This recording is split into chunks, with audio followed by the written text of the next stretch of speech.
چند وقت بود سچوقای 5 سومونه گفته بودن دخترها نگاه کنین تموم شده بود اومده 7 سومونی 8 سومونی بودن حاضی نگاه کنین 5 سومون کدامش میگیرن اینو میدونین چه خیلی فسونه که دیدن качествоша бинен худиш маълумай 5 сомон чанд сфед омадагай дар олами сачоқои Фатима марама духтарако 5 сомон мана инакоям 5 сомон беҳад оба хушру тоза мекунам иношам 5 сомон иношам 5 сомон дона обтови доранд марҳамат хоҳен нависен дастафкатон кунанд хоҳен биёен аз наздик бинен харидорӣ кунен бозори корвон тарафи тилобозор рӯ ба рӯи дуюм дарвозаи пажарка мешавад 11 дарвоза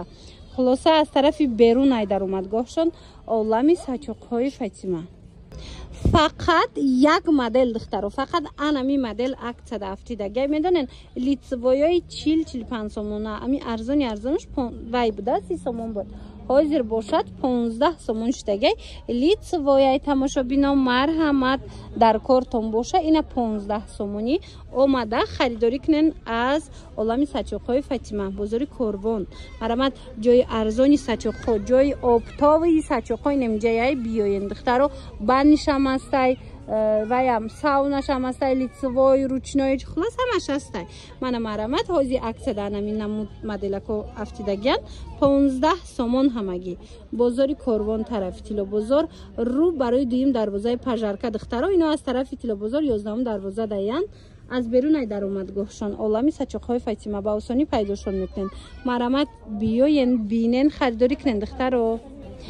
الان دخترکوی خوشرو نگاه کنن کسی که از یک طرف تستای کسی که از 300 سومون زیاد خرید میکنه از عالمی سچوقهای فاطمه شما در نرخی اپتاوی کیلویی پیشنهاد میکنن یعنی کیلوش 95 سومون شما میتونن پالاتینسا بگیرن دسترخوان بگیرن تمام نموچه کیلویی صبتون میکنن نگاه کنن آخه چه خوشروی براشون من این دسترخوانای فسونه شما میتونن که کیلویی خریداری کنن 95 سومون میافته کیلوش لیکن 300 سومون وقتی زیاد خرید میکنن بعد کیلویی صبتون میکنن نگاه کنن این می دسترخوان یا 150 سومیا میشه اگه نگاه کنن کیلویی وقتی حساب میکنی یک دسترخوان اگر 1 کیلو برای 95 میافته تو نه من با بیان خطون بار کشم بینن خریداری کنن یا دسترخوان 1 کیلو میبره 1 کیلو 1 گرم زیاده خیلی سبکترش هم هسته خلاصه این مرحمت بیاین بینن خریداری کنن دخترکو بازار کربون طرفی تیلو بزرگ 11 دروازه در اومدگاهشون از طرفی بیرون ای عالمی سچوقهای فاطمه دخترو اینجا دویم سرونمای مرحمت بیاین بینن گفتون خریداری کنین انا که نگاه کنین دخترکای خوشرو سچوقچورا دیدن چه کالونا کی فسونا کن 10 سومون مرحمت 10 سومون دخترو من صفت چم ببینین چه نغزکای چند تا رسویدکاش هست من کدومش میگیرن 10 سومونی در عالمی سچوقهای فاطمه همه چیزا پیشنهاد شده دخترو کسی که از 300 سومون زیاد خرید میکنه شما در کیلویی میتین کیلوش 95 سومون حساب میشه نرخ یعنی اپتاوی مرحمت ایره بینین آخه چه بسیاره تمامی نمودی سچوقها با نرخ دسترس در عالمی سچوقهای فاطمه شماره این چیزا را دخترکو عروسکو جای شمایه مرحمت تمامی مدلو هست بازار کربون رو بر روی بازار کربون دخترکا رو بر روی دویم دروازه پژارکا اینا از طرف تیلو بازار 11 دروازه دایان در اومدگاهشون از طرفی بیرون ای تماشابینا من با آسونی پیداشون میکنن بیاین بینن خریداری کنن باور کنن عالمی سچوقهای فاطمه مثل همیشگی سرودمای من باز هم خیلی فهمیدم عکس دارن از 5 سومون سر میشه و سچوقشون من نگاه کنن دخترکای اینکو 5 سومون شده دیدن چند رسویت که داره به حد خوشرو 5 سومونی برای کارسونا مونکا یا کی روی دسترخوان دایم خوشرو وای خلاصه 5 سومون اجازه با بعضی اوش 15 اینا رو لیتسوی کالونای 15 سوم کردگن این طرف ده با 10 سومونش هستای با کسی که در 300 سومون زیاد خرید میکنه میدونین نرخ کیلویی صبتون میکنه 95 سومون کیلویی بور اینا خلاصه تمامی نمودی پلاتینسوی فسون در عالمی سچوقهای فاطمه میتونین که پیدا کنین نگاه کنین آخه همه چی دارن دخترکا دسترخوان گفته بودن که دسترخوانای خوشرو از 150 سومون تا 350 سومون در عالمی سچوقهای فاطمه پیشنهاد شده یک بورکک بیننده چه خوشرو چین اینا مرحمت اینا می چند سومه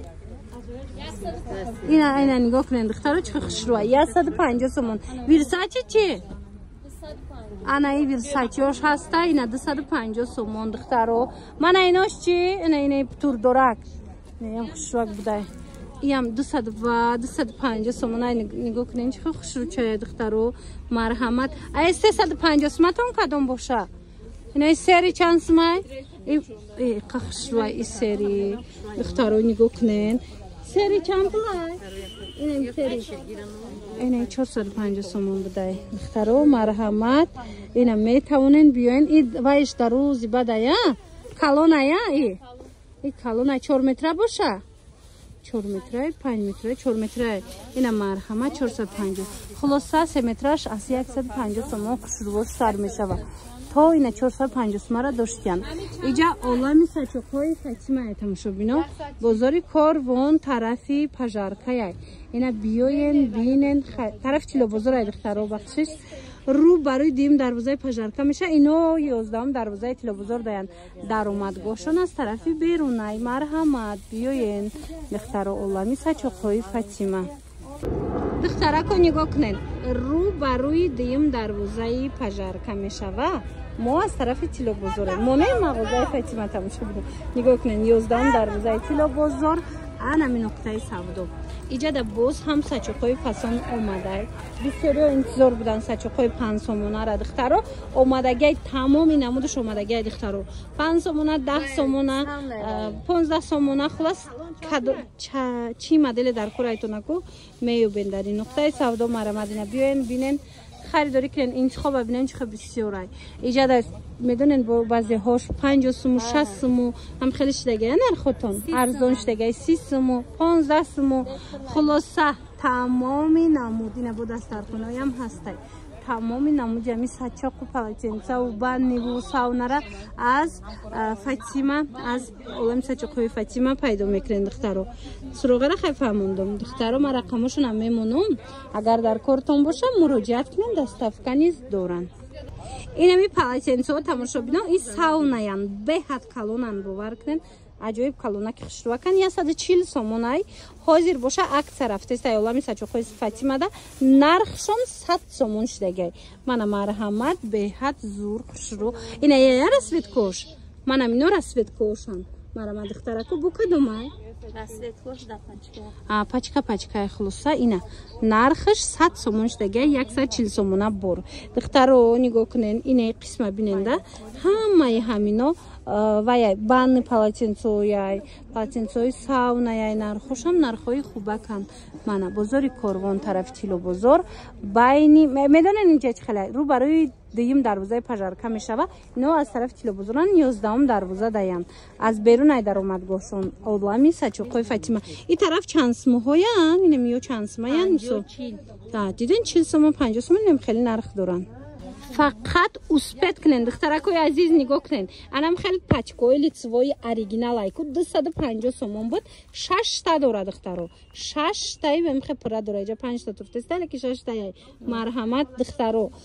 میدونین فقط یاد نمیدونم 50 60 پچکای دیگه مونده 250 میفروختن واسه اکثر رفته است 150 سومون کردگن هم خصیفتش زوره دخترکو من مرحمت کسی در کورای در یک پچکا 6 تا داره 150 سومون شد به حد صفتش زوره دخترو همیه